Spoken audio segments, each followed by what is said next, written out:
this video, we will be looking at sexual reproduction in plants.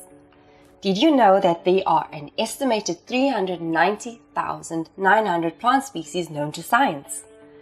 This diversity of plant species is in part due to sexual reproduction. In plants, sexual reproduction is carried out in the flowers. The flowers contain the sexual organs. Let's start with labeling the different parts of a flower.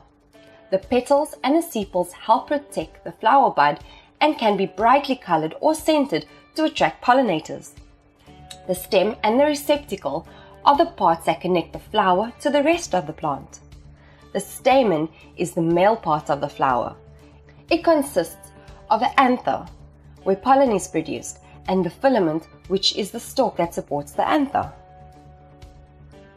These structures are responsible for the production and the positioning of pollen, the male gamete. The female part of the flower is called the carpel, and this consists of three parts: the stigma, a sticky landy for pollen, the style, where the pollen grain descends, and the ovary, where the female gametes or sex cells are located. Within the ovary, ovules produce female gametes. So how does pollination work? Pollination is a transfer of pollen from the male anther of one flower to the female stigma of another. Flowers can be pollinated in different ways, by wind and water, or by pollinators such as insects, birds, and other animals. Flowers pollinated by pollinators are structurally different from those pollinated by wind or water. Look at the differences in size, scent, and color of the petals, and the positioning of the stamen and style. Here are some key differences.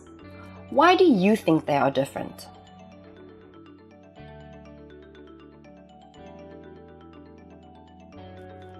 Did you know that pollinators are very important to our food supply?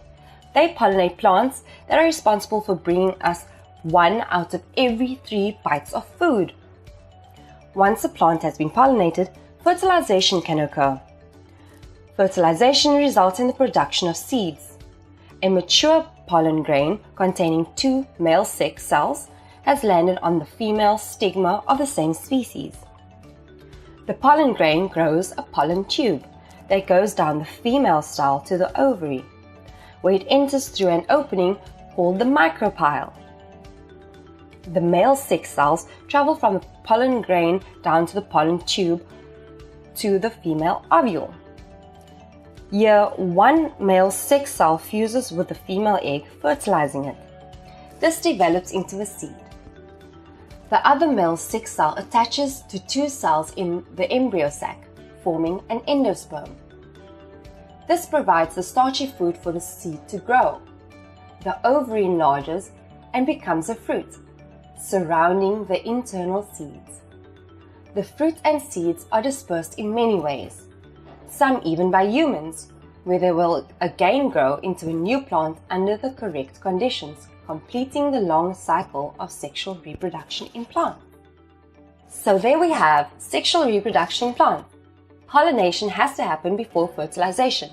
The male pollen is produced in the anther, where it is then dispersed during pollination. The female parts of the flower are the stigma, style, and the ovary.